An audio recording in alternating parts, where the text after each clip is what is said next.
আসছে 2026 এবং কন্যা লগ্ন রাশির ক্ষেত্রে কি কি ভালো হবে সেটাই আজকের আলোচনার মূল বিষয়। আর আপনারা দেখছেন অ্যাস্ট্রোলজিক্যাল সায়েন্স। ভালো এবং খারাপ দুটি আলাদা আলাদা ভিডিও আমি প্রত্যেকটি রাশি লগ্নের আপডেট দিচ্ছি, তো এই ভিডিওটার পরে আপনারা খারাপের ভিডিওটা পাবেন। তবে আজকের আলোচনাটা শুধু আপনাদের জন্য ভালো কি কি ঘটবে সেটাই আমরা কিন্তু এখানে ডিটেলে জেনে নেবো। সেই জন্য এই ডায়াগ্রামটা আমি এখানে ডিজাইন করেছি এবং এই ডায়াগ্রামে প্রত্যেকটি গ্রহের কিন্তু অবস্থান 2026-এ ডিটেলে দেখানো হয়েছে। আমি কোনো মানে হাওয়ায় কথা বলবো না, প্রত্যেকটি বিষয়কে বিশ্লেষণ করে এবং গ্রহের নিরিখে আমি আপনাদের জানাবো যে কোন কোন বিষয়গুলো ভালো এবং কোন কোন বিষয়গুলো মন্দ ফল পাবেন। তবে আজকে ভিডিওটা যেহেতু ভালো ভিডিও, তাই ভালো বিষয়গুলোকে এখানে উল্লেখ করার চেষ্টা করব। এখানে আপনারা সরাসরি ডায়াগ্রামের দিকে চোখ রাখুন। তো এখানে ভালোর মধ্যে সবার আগে আমার চোখ পড়ে গেল বৃহস্পতির উচ্চস্থ অবস্থানের দিকে, যেটা আপনাদের লগ্ন বা রাশির একাদশ ভাবে কিন্তু হতে চলেছে। একাদশ হচ্ছে প্রাপ্তিস্থান। প্রাপ্তিস্থানে বৃহস্পতি কি দেয়? সিকিউরিটি দেয়। সিকিউরিটি মানে আপনার স্থায়িত্ব, চাকরির ক্ষেত্রে একটা পার্মানেন্সি, একটা ব্যবসার ক্ষেত্রে বৃদ্ধি, উন্নতি, এই ধরনের যোগগুলোকে লাগু করে। এছাড়া বৃহস্পতি সপ্তমপতি, ব্যবসা এবং বিবাহ অধিপতি হওয়ার জন্য কন্যা লগ্ন বা রাশির ক্ষেত্রে বিবাহ যোগ সুনিশ্চিত করছে এই ট্রানজিট। এবং স্পেশালি যদি দেখেন 2রা জুন থেকে আপনাদের বিবাহ যোগের জায়গাটা অত্যন্ত ভালো হবে। তার আগে 2025-এ একটা বৃহস্পতি তুঙ্গস্থ জাত আসবে, যেটা আমি আগের ভিডিওতে আলোচনা করেছিলাম। 2025-এর শেষ 4 মাস কেমন যাবে সেটা যদি দেখে থাকেন জানবেন। তবে এখানে কিন্তু 2রা জুন থেকে আপনাদের বিবাহ, ব্যবসার উন্নতি এবং অবশ্যই গৃহ, বাড়ি, গাড়ি প্রাপ্তির যোগ এখানে কিন্তু আছে। এবং আপনি যদি বাড়ি পুনর্নির্মাণ করতে চান, কোনো সারাই রিপেয়ারিং এর কাজ করতে চান, সেক্ষেত্রে 2রা জুন থেকে 31শে অক্টোবরের মধ্যে সময়টা ভালো। দেখুন, আমি সময় ধরে ধরে বলবো, এই নয় যে পুরো সময়টা 2026-এর কোনো জিনিস ভালো যাবে, সেটা তো হতে পারে না। প্রত্যেকটি সময়ের অনুপাতে হবে এটা। তাই বৃহস্পতির যে ট্রানজিটটা 2রা জুন টু 31শে অক্টোবরের মধ্যে, এই সময়টা আপনার গাড়ি বাড়ি করার ক্ষেত্রে একদমই আদর্শ। তাছাড়া বিবাহ সংযোগ নিয়ে আলাপ আলোচনা করার ক্ষেত্রে এটা খুবই প্রপার টাইম। এই মুহূর্তে যাদের বিবাহ এখনো হচ্ছে না, আপনারা অবশ্যই যদি আমার কথা শোনেন, যে কোনো জ্যোতিষীকে দিয়ে আপনার জন্মছকটা একটু বিচার করে নিন যে সামনের যে সময় বৃহস্পতি তুঙ্গস্থ হবে সেখানে কি আমার ভাগ্যের চাকা ঘুরবে। কারণ আপনার যদি সামান্য দশান্তদশার সাপোর্ট দেয়, তাহলে এই বৃহস্পতি তুঙ্গস্থর প্রভাবে আপনার বিবাহ হবেই। তো সেক্ষেত্রে এটা কিন্তু খুবই প্রযোজ্য একটা বিষয়। এরপরে আমি অবশ্যই বলবো যে এখানে ভাড়া বাড়ি যারা খুঁজছেন বা বাড়ি শিফটিং করতে চাইছেন বা বাড়ি নিয়ে দীর্ঘমেয়াদী মামলা মোকদ্দমায় ভুগছেন, সেখান থেকেও একটা নিস্তার পাবেন, সেখান থেকেও একটা ভালো ফল আপনি কিন্তু পেতে পারেন। এই বিষয়টা অবশ্যই ভালো। এছাড়া লোন প্রাপ্তি, সিকিউরিটি, কোনো টাকা পয়সা, কোনো চাকরির স্থায়িত্ব, কোনো চাকরি পার্মানেন্ট হয়ে গেল, ব্যবসার ক্ষেত্রে কোনো একটা জায়গায় ঝুঁকি কেটে গেল, এগুলো ক্ষেত্রেও কিন্তু বৃহস্পতির অবস্থান অত্যন্ত শুভ হতে পারে। বৃহস্পতি শুভ দৃষ্টি পড়বে আপনাদের পঞ্চম ভাবে। প্রেম, সম্পর্ক, রিলেশনশিপ, পারস্পরিক বোঝাপড়ার ক্ষেত্রে 2রা জুন থেকে সম্পর্কের উন্নতি হবে এবং প্রেমের ক্ষেত্রে ভালো প্রেম বা শুভ প্রেম স্থায়িত্ব আসার একটা সম্ভাবনা রয়েছে। এছাড়া অবশ্যই বলবো নতুন সন্তান যোগের ক্ষেত্রে সময়টা অত্যন্ত ভালো। 2রা জুন থেকে 31শে অক্টোবরের মধ্যে সন্তান ভাব শুভ থাকছে। সন্তানের কেরিয়ার মানে ছেলে মেয়ে যাদের আছে তাদের কেরিয়ার, পড়াশোনা ইত্যাদি ক্ষেত্রে এগুলো কিন্তু খুবই শুভ ফলদায়ী হতে পারে। এবং বৃহস্পতির যে অবস্থান একাদশ ভাবে থাকছে, এখানে কিন্তু আপনার সোশ্যাল নেটওয়ার্ক বাড়বে। আপনি যদি সোশ্যাল মিডিয়া থাকেন, কোনো ধরনের মাস কন্ট্যাক্ট, কমিউনিকেশন, রাজনীতির সঙ্গে যুক্ত থাকেন, তাহলে আপনার ফলোয়ার্স, অনুগামী, সাবস্ক্রাইবার ইত্যাদি বাড়ার ক্ষেত্রে সময়টা কিন্তু খুব ভালো যাওয়ার সম্ভাবনা হরোস্কোপে রয়ে যাচ্ছে। এছাড়া প্রেমের পরিণতি কি? প্রেমের পরিণতি হচ্ছে বিবাহ। তো প্রেমজ বিবাহের ক্ষেত্রে সময়টা খুবই ভালো এবং যারা কোনো ভুল প্রেমের মধ্যে জড়িয়ে আছেন তাদের ক্ষেত্রে 2রা জুন থেকে সেই ধরনের প্রেমে কিন্তু অবশ্যই দূরত্ব বাড়তে শুরু করবে এবং আপনি একটা সঠিক দিশা প্রেমের ক্ষেত্রে পেতে শুরু করবেন। নেক্সট পয়েন্ট হচ্ছে শনির সপ্তমী অবস্থান এবং বক্রতা মুক্তি। শনির বক্রতা মুক্তিটা 2025-এই ঘটছে, অর্থাৎ 2026-এ যদি দেখেন শনির বক্রি হওয়ার আগে অবধি সময়টা, অর্থাৎ শনি বক্রি হচ্ছে অবশ্যই 27শে জুলাই থেকে 11 ডিসেম্বর, তার আগে অবধি সময়টা আপনাদের ক্ষেত্রে অনেকটা স্থিতিশীলতা বজায় থাকবে। ব্যবসার ক্ষেত্রে উন্নতি থাকবে, পড়াশোনা, উচ্চশিক্ষা এগুলো ক্ষেত্রে ভালো হবে। আপনার স্বামী স্ত্রী জীবনে কিছু উন্নতি ঘটতে পারে। কম্পিটিটিভ এক্সাম, পরীক্ষা এগুলো ক্ষেত্রে সময়টা কিন্তু অত্যন্ত ভালো বা শুভ ফলদায়ী হতে পারে। এই বিষয়টা অবশ্যই আমি ভালো বলবো। এবং যাদের কোনো কারণে কোনো ক্ষেত্রে মিসক্যারেজ হচ্ছিল, সেই বিষয়গুলোতে অনেকটা কিন্তু আপনি এখানে রিলিফ পাবেন।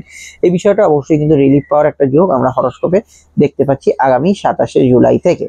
পরবর্তী বিষয় চলে আসছি। পরবর্তী বিষয় এখানে কিন্তু আমাদের অবশ্যই এখানে উল্লেখ করা দেখতে হবে, যেটা হচ্ছে রাহু স্বনক্ষত্রে প্রবেশ। রাহু শতবিশে 25-এই প্রবেশ করছে এবং রাহু অবস্থান করছে আপনাদের রাশি ষষ্ঠে। এটা শত্রু রাশির যোগকে ইন্ডিকেট করে। খেলাধুলোর সঙ্গে যুক্ত ব্যক্তিরা খুব ভালো ফল অবশ্যই পাবেন এবং যে কোনো ক্ষেত্রে যারা পরীক্ষার্থী আছে, বিদ্যার্থী আছে, তাদের ক্ষেত্রে এটা ভালো। বিদেশে পড়াশোনা, দূরে পড়াশোনা করার ক্ষেত্রে ভালো। নতুন চাকরির অপরচুনিটি, জব অপরচুনিটি ক্রিয়েটের জন্য সময়টা কিন্তু অত্যন্ত আইডিয়াল এবং ভালো কাটার সম্ভাবনা হরোস্কোপে থাকছে, এবং অবশ্যই ক্ষেত্রে একটা গুড রেজাল্ট পাবেন। এর বাইরে অবশ্যই ষষ্ঠ স্থানে রাহু আপনার ক্ষেত্রে প্রচেষ্টার ক্ষমতা এগুলো কিন্তু অত্যন্ত বাড়িয়ে দেবে। তবে রাহু ষষ্ঠ স্থানে যেহেতু স্বনক্ষত্রে আছে, টেকনোলজি, টেকনিক্যাল বিষয়গুলো, পড়াশোনা, কাজকর্ম যারা করছেন তাদের ক্ষেত্রে ভালো। ডিপার্টমেন্টাল এক্সাম দেওয়ার ক্ষেত্রে সময়টা অত্যন্ত ভালো যেতে পারে। নেক্সট পয়েন্টে আমি এটা কিন্তু সারা বছরের প্রেডিকশনটা রাউন্ড যেটা বললাম, আলাদা করে সময়ের বাধ্যবাধকতা নেই।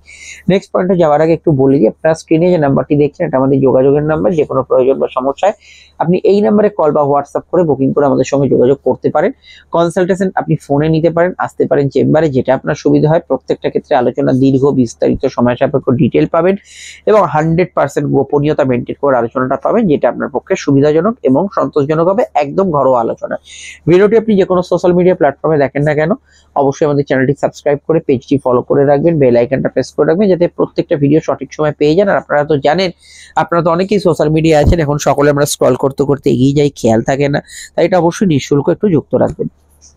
পরবর্তী ভালো খবরের দেখার আগে আমি একটু অন্যান্য গ্রহের অবস্থানগুলো খুব ইম্পর্টেন্ট আমি এখানে দেখিয়েছি ডায়াগ্রামে, দেখুন। তো সেই পরিপ্রেক্ষিতে যদি দেখি, মঙ্গল উচ্চস্থ হচ্ছে আপনাদের রাশির পঞ্চমে 16ই জানুয়ারি থেকে 23শে ফেব্রুয়ারি। এই সময়টা যোগাযোগ, কমিউনিকেশন অত্যন্ত বাড়বে। কোনো মামলা মোকদ্দমা থেকে রিলিফ পেতে পারেন। আটকে থাকা কোনো অর্থ উদ্ধার হতে পারে।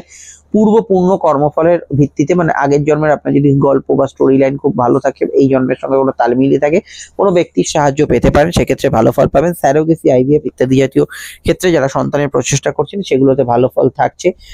এখানে নতুন প্রেমের কানেকশন আসার সম্ভাবনা হরোস্কোপে জোরালো ভাবে থাকছে। যৌথ কাজে লাভ হতে পারে। গবেষণা, রিসার্চ, সাধনার সঙ্গে যে কোনো ব্যক্তিরা যুক্ত আছেন তাদের ক্ষেত্রে সময়টা কিন্তু খুবই ভালো যাওয়ার সম্ভাবনা হরোস্কোপে রয়ে যাচ্ছে। এরপরে হচ্ছে শুক্রের তুঙ্গস্থ অবস্থান। শুক্র তুঙ্গস্থ হচ্ছে 2রা মার্চ। এই মার্চ মাসটা আপনাদের ক্ষেত্রে বিবাহ সংযোগ, মাস কমিউনিকেশন, সোশ্যাল কমিউনিকেশনের ক্ষেত্রে ভালো। আপনার স্বামী স্ত্রী জীবনে উন্নতি, তার কথা শুনে আপনার জীবনে কিছু উন্নতি, তার জীবনে কিছু প্রগতি, এগুলো হওয়ার সম্ভাবনা হরোস্কোপে রয়েছে। এবং উচ্চস্থ শুক্রের দৃষ্টি লগ্নে থাকার জন্য আপনাদের ক্ষেত্রে মানসিক সুখ, শান্তি, প্রভাব এগুলো মার্চ মাসে যথেষ্ট ভালো থাকার সম্ভাবনা হরোস্কোপে রয়েছে। এরপরের যে ভালো ফল আমি বলবো, শুক্র সক্ষেত্রী হচ্ছে, অবশ্যই আপনারা দেখতে পাচ্ছেন 19শে এপ্রিলের এই যে এপ্রিলের যে শেষ সংলগ্ন সময়গুলো, এই সময়টা আপনাদের ক্ষেত্রে অবশ্যই কিছু উন্নতি, যোগাযোগ বাড়বে।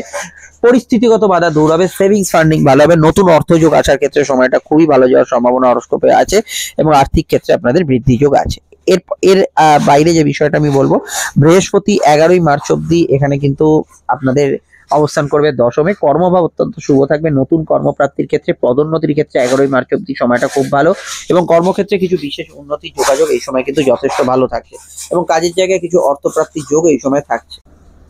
এর বাইরে আমি এটা বলবো যে এখানে কাজের ক্ষেত্রে যারা কোনো ধরনের বসিং জায়গায় আছেন বা উচ্চপদস্থ কর্মী আছেন, তাদের ক্ষেত্রে সময়টা কিন্তু বেশি ভালো যেতে পারে 11ই মার্চ অব্দি সময়টা। এই সময়টা অবশ্যই আপনার স্বামী স্ত্রী জীবনে কিছু নতুন কর্মপ্রাপ্তির যোগও কিন্তু এই সময় থাকতে পারে। এই জায়গাটা কিন্তু অত্যন্ত ভালো হতে। পরবর্তী ভালো খবরটা যদি আপনারা দেখতে চান, তাহলে আবার ডায়াগ্রামের দিকে একটু চোখ রাখুন, আমি একটু বুঝিয়ে বলে দিই। এরপরের যে ভালো খবরগুলো, সেটা সূর্যের অবস্থানের ভিত্তিতে আমি বলবো আপনাদের ক্ষেত্রে ভালো বা মন্দ ফলগুলো থাকে। তো এখানে সূর্যের যে শুভ অবস্থানের মধ্যে আমি অবশ্যই মাঘ মাসটাকে ভালো বলবো। এখানে মাঘ মাসে সূর্য কিন্তু বিদেশ যাত্রার যোগকে সুনিশ্চিত করবে। কিছু সমস্যা থাকতে পারে সূর্য পঞ্চমে থাকার জন্য, যেটা পরের ভিডিওতে আলোচনা করব, কিন্তু বিদেশ যাত্রা, দূরযাত্রা, সন্তানের উচ্চশিক্ষা, সন্তানের পড়াশোনা, দূরে শিক্ষা এবং দূরে মেডিকেল ট্রিটমেন্টের উদ্দেশ্যে যাওয়ার ক্ষেত্রে মাঘ মাসটা ভালো যেতে পারে। এর বাইরে অবশ্যই যদি দেখেন যে এখানে বাংলার বৈশাখ মাসে সূর্য উচ্চস্থ হবে 12শে, বৈদেশিক কাজ কারবারে উন্নতি হবে বাংলার বৈশাখ মাসে। এবং বৈশাখ মাসে যদি দেখেন ইম্পোর্ট এক্সপোর্টের ব্যবসা, কোনো দূরের কোনো ব্যবসা বা বিদেশি টাকা যারা ইনকাম করেন, দেশীয় প্রযুক্তির সাহায্যেও যারা করেন, তাদের ক্ষেত্রে ইনকামেবল সোর্স বাড়তে পারে। রাজনৈতিক নেতাদের ক্ষেত্রে ভালো, কোনো মামলা মোকদ্দমায় জয়লাভের যোগ বা কোনো মামলা মোকদ্দমায় সমঝোতার যোগ বাংলার বৈশাখে থাকতে পারে। এটা কিন্তু অত্যন্ত ভালো যাওয়ার সম্ভাবনা হরোস্কোপে রয়েছে। এবং কর্মভাবে শুক্র আসবে আষাঢ় মাসটা কর্মক্ষেত্রে দুর্দান্ত ভালো যাবে, এবং প্লাস শ্রাবণ মাসটা টানা ভালো যাবে। এবং অবশ্যই আষাঢ় শ্রাবণ এই দুটো মাস আপনাদের ক্ষেত্রে কর্মোন্নতি, মান সম্মান, পদ প্রতিষ্ঠা প্রাপ্তির ক্ষেত্রে ভালো। এবং ভাদ্র মাসে যেহেতু সূর্য সক্ষেত্রী হয়, এই ভাদ্র মাসেও হয়েছিল, তো এক্ষেত্রে কিন্তু বৈদেশিক কাজ কারবারে কিছু ভালো ফল আপনি কিন্তু এখানে পেতে পারেন। এই জায়গাটা অবশ্যই গুড রেজাল্ট এখানে হরোস্কোপে দিতে পারে। এছাড়া অবশ্যই আমি বলবো আপনাদের দ্বাদশ ভাবে যে কেতু অবস্থান করছিল, সেই কেতু কিন্তু আগামী ডিসেম্বরে সরে যাবে। তো দ্বাদশস্থ কেতু মাঝে মাঝে কিন্তু আপনাকে শয্যা সুখে বাধা বা কোনো বিষয় থেকে ডিট্যাচমেন্ট দেয়, কিছু বিষয় উল্টোপাল্টা খরচ করিয়ে থাকে। এই বিষয়গুলো যাদের বেশি হচ্ছে, সাধারণত এটা কিন্তু 31শে অক্টোবর থেকে কমবে, কারণ 31শে অক্টোবর বৃহস্পতি আসবে দ্বাদশে এবং উল্টোপাল্টা খরচ বা কেতুর নেগেটিভিটিটা অনেকটা কমে যাবে। ধর্মকর্ম, আধ্যাত্মিক পথে উন্নতি ইত্যাদি এগুলো কিন্তু বাড়বে। এবং কেতু যখন একাদশে প্রবেশ করবে ডিসেম্বরের পর থেকে, আপনাদের একটা অন্যরকম জীবন শুরু হবে এবং জীবনে একাধিক পজিটিভ চেঞ্জ আসতে শুরু করবে, কারোর সাহায্য ইত্যাদি পাওয়ার ক্ষেত্রে ভালো। এরপরে আপনাদের দ্বিতীয়ভাবে শুক্র সক্ষেত্রী হবে, সেটা হচ্ছে 2রা সেপ্টেম্বর এবং 22শে নভেম্বর। অর্থাৎ সেপ্টেম্বর মাস এবং নভেম্বর মাসটা শুক্র যেহেতু বকরি থাকবে, দুবার হবে, তো শুক্র সক্ষেত্রী যেহেতু থাকবে এবং তার আগে আপনাদের লগ্নেও শুক্র থাকবে, সেটা নিয়ে আমি পরের ভিডিওতে আলোচনা করবো। শুক্র সক্ষেত্রী থাকার জন্য আপনাদের ক্ষেত্রে সঞ্চয় ভাব ভালো হবে। কথা বেশি যারা খান, গান বাজনা যারা করেন, তাদের ক্ষেত্রে আগস্ট মাস থেকে সময়টা ভালোর দিকে থাকবে। এবং অবশ্যই সেভিংস ফান্ডিং এগুলো ইত্যাদির ক্ষেত্রে সেপ্টেম্বর এবং নভেম্বর খুবই ভালো সময় যাবে। এই সময়টা আপনাদের ক্ষেত্রে অর্থনৈতিকভাবে সঞ্চয় ভাব ভালো থাকবে। ব্যবসা, চাকরির উন্নতি, কাউকে কোনো প্রস্তাব দেওয়া, এগুলো ক্ষেত্রে খুবই ভালো ফল সেই সময় পেতে পারেন।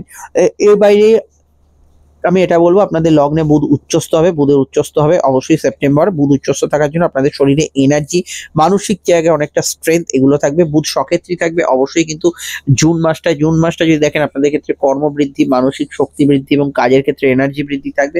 সেম জিনিসটা কিন্তু আবার সেপ্টেম্বর আপনি কিন্তু ফিল করবেন। এগুলোতে কিন্তু গুড রেজাল্ট আপনি কিন্তু পাবেন।